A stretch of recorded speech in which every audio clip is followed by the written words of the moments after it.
Les résultats du premier tour des élections présidentielles projettent le directoire de campagne dirigé par Souleymane Ndiaye au second rang avec la création du comité de pilotage des élections, une forme de sanction selon certains observateurs contre Souleymane Ndiaye qui n'est plus dans les bonnes grâces du président de la République. Un désaveu pur et simple selon certains spécialistes. Le récit est signé Ibrahima Kane.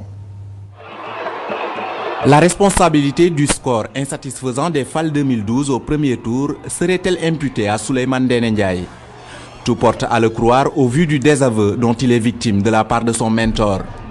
Le directeur de campagne du candidat Wade au premier tour de la présidentielle vit actuellement une dénégation dans la famille libérale. Si dans la forme, il semble jouir de la confiance du candidat des FAL 2012, dans le fond, sa gestion du premier tour de la campagne électorale a fortement été décriée, voire même sanctionnée. Aujourd'hui, il rentre dans les rangs pour ne pas se détacher du nouveau comité de pilotage mis en place par le président sortant.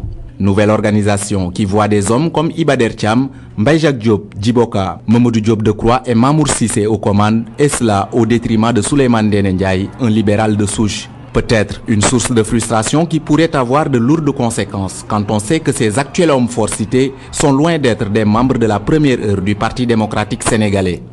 Iba Der Thiam ou Mbaye Jacques Diop, pour ne citer que ces deux responsables, sont devenus des libéraux par la grâce de la transhumance. Resté muet depuis la fin du premier tour, l'actuel Premier ministre, connu pour sa liberté de ton, maintiendra-t-il ce mutisme pour longtemps? Devant la nouvelle organisation, l'on serait tenté de dire que Souleymane Ndiaye est en train de payer le semi-échec du candidat Wade au premier tour. La censure dont il fait l'objet aujourd'hui pourrait mener rapidement au divorce entre le président Wade et son Premier ministre.